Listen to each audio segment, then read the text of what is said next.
Hey, what is up, everybody? This is a special edition of Merry Chat. 10 out of 10 games. That's right. This was asked through the years. I know through the years I've had on my award shows, greatest games of all times. But this is specifically a list of games that I believe deserve the 10 out of 10 rating.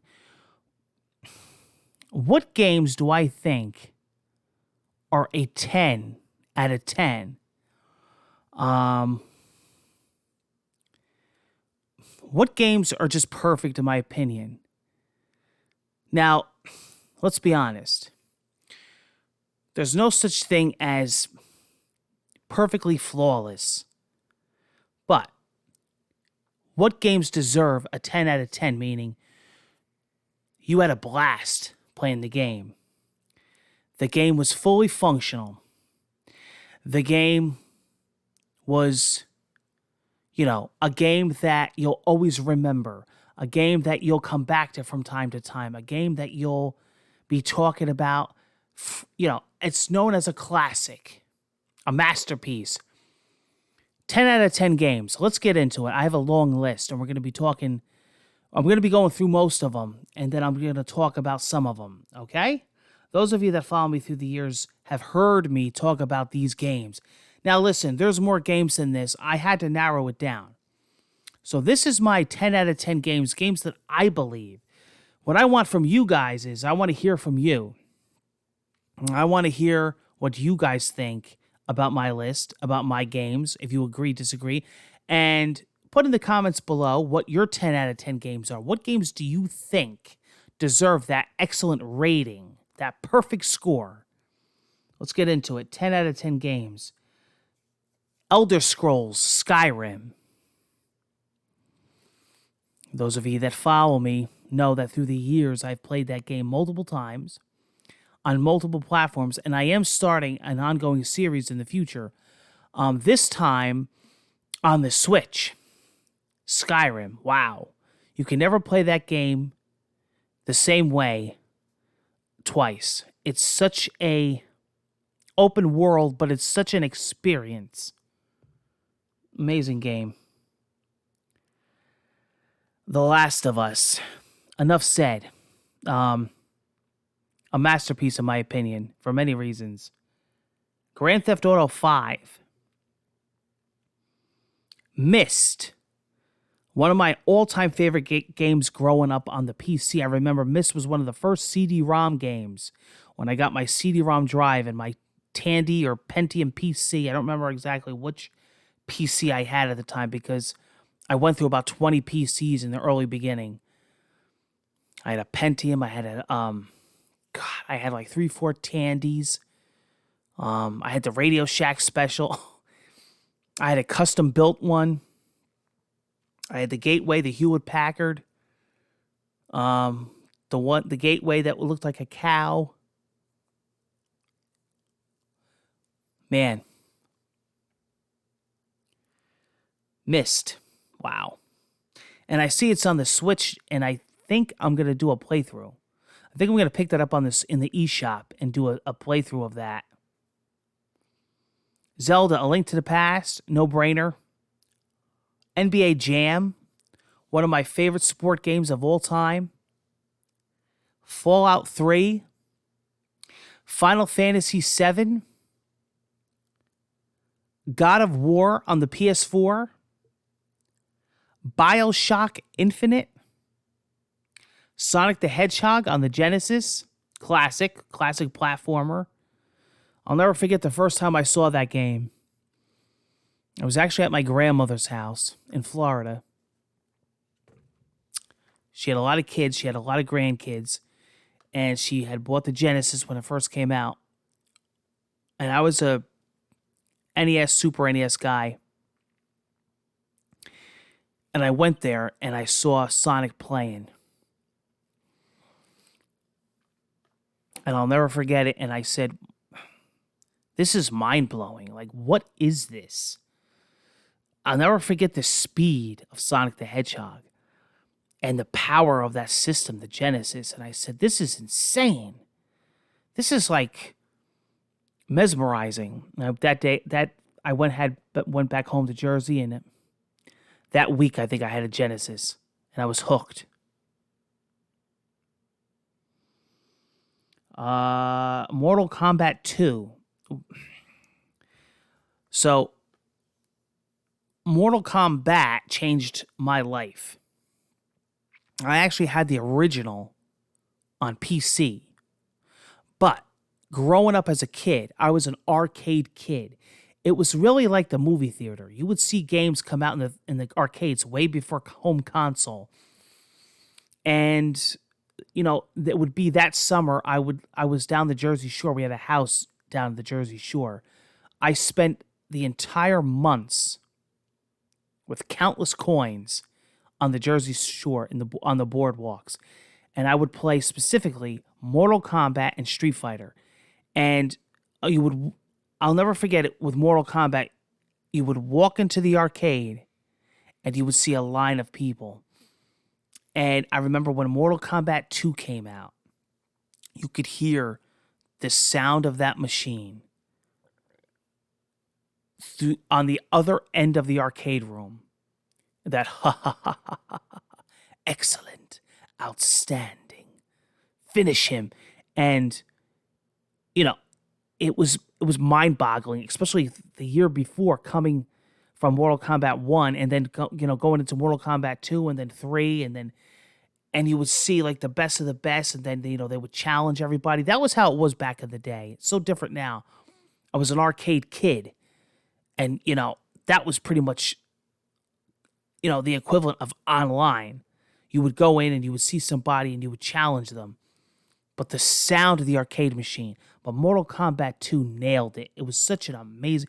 I remember when I first saw Baraka, Melina, and Katana, and Kung Lao, I was like obsessed with them. Mortal Kombat 2. Minecraft. Come on. Masterpiece. It's a game that we'll always be talking about. Diablo, I put 1, 2, and 3. I truthfully believe that. Can't wait to see what the new one brings. Halo, the first Halo, groundbreaking. Star Fox, that was mesmerizing for its time on the Super Nintendo. You want to talk about graphics? Animal Crossing, New Leaf. Probably put literally hundreds of hours. Portal 2. Zelda, Ocarina of Time. Call of Duty 4, Modern Warfare, the original. Animal Crossing, City Folk, another game, hundreds of hours on my Wii. Zelda, Wind Waker, groundbreaking masterpiece. That cel-shaded look, that was phenomenal for its time.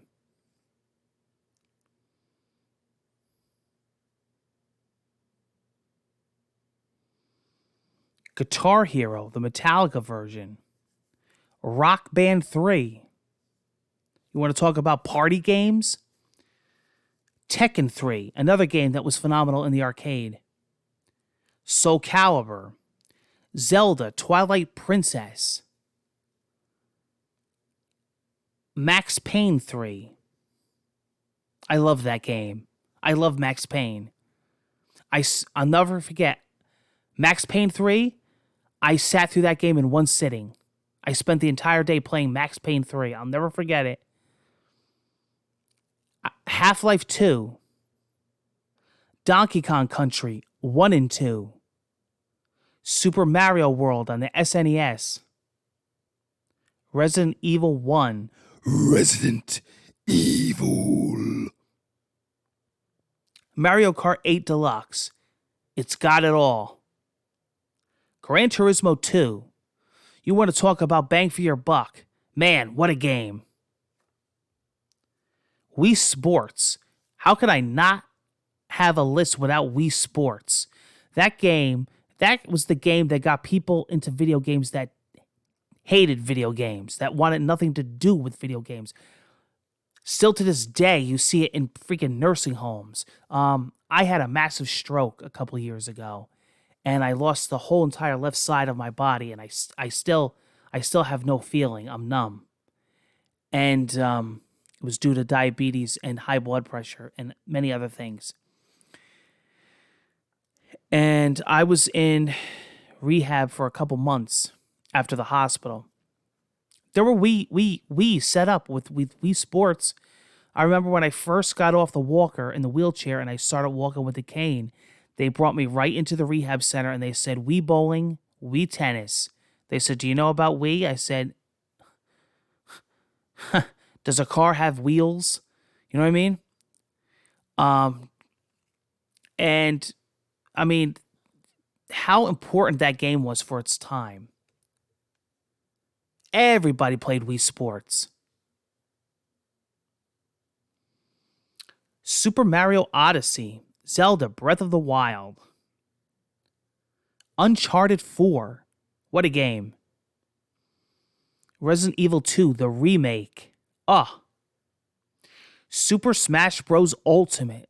That's called bang for your buck. That's content, and it's still expanding and growing. With the new season pass, what a game. You want to talk about... I still think that's a masterpiece of a game, of how that game is built, and just the content in that game. SSX Tricky. I'll never forget when I got a PlayStation 2 and I played the original SSX. You know what? Now that I'm looking at this list and I'm thinking back, I still think that was one of the most addicting games I've ever played. I remember never being able to put SSX down, but SSX Tricky came out, and I believe it was on the GameCube. And I think I had it on the Xbox also. I bought it on both. You want to talk about a phenomenal freaking game. I mean, talk about fun. SSX Tricky, I've bought all the versions of them. There was one on the PSP. I hope that comes back, man. I hope a new one comes on the Switch, man. I am all on that. Luigi's Mansion on the GameCube. The memories on that are classic. Twisted Metal 2. Another game, just like SSX Tricky, that was probably one of the most addictive. I would say that, NBA Jam, as far as the most addicting game that I could never put down. That game, Twisted Metal, and I'm talking about like the first one. I did it on my retro series. Twisted Metal 2 just perfected it. What a game. What a fun game. A lot of these games, if you notice, have that fun factor. Metroid Prime. That was a phenomenal experience. Beautiful looking game too. Hope that gets remastered. The Witcher 3. Gorgeous, gorgeous, gorgeous game. Gorgeous open world. Amazing series. Endless content. Think of like Skyrim. If you have not experienced The Witcher 3 yet, you can get it on Switch, handheld mode. I have it on the Xbox One X. It looks stunning. The lighting. If you have not experienced The Witcher yet, get that game. The Last Guardian, Until Dawn. I'll never forget playing Until Dawn. You know, I went into that game excited because I had read a lot of hype up until the release of that game. And that game nails it on so many levels. Graphics. I mean, it wasn't like, number one in gameplay. But the story and the way it hooked you.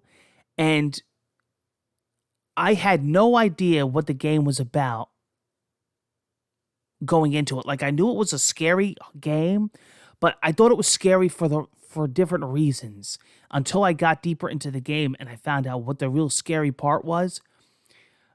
I cannot get enough of that game. There's times where I just feel like going back into the game and jumping back in. See, to me, that's a 10 out of 10.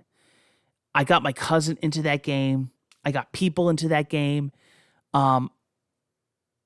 Submassive Games did an amazing job. There's like a spin-off on the PlayStation VR, but it's nothing like the original. It's a spin-off. It's a VR game. It's like a VR mini game. I don't want to spoil nothing if you haven't played Until Dawn. Play the game. Play the game. It's like you're controlling your own movie. And the graphics are out of this world. And they're all real actors, too. Tetris, the original Tetris. Can't leave that off a list. Red Dead Redemption 2. Bloodborne. Dark Souls 2. And Overwatch. That's my 10 out of 10 list. I'm probably leaving a lot out. And there's still a lot more that I think are 10 out of 10. But that's my list. Those games are based on how addicting they are, how much time I put into them, games that I still go back to, games that I never forgot, I think about. All those factor into what makes a 10 out of 10 games, how well they run, how the graphics are, the sound, the replayability, like I said, is the main thing. Those games are just, in my opinion, worthy of 10 out of 10. I really do believe it. But I want to know what your 10 out of 10 games are. What do you think is the perfect game to you and why? Give me a list down below in the comments. Take care, guys. I'll be seeing you again soon.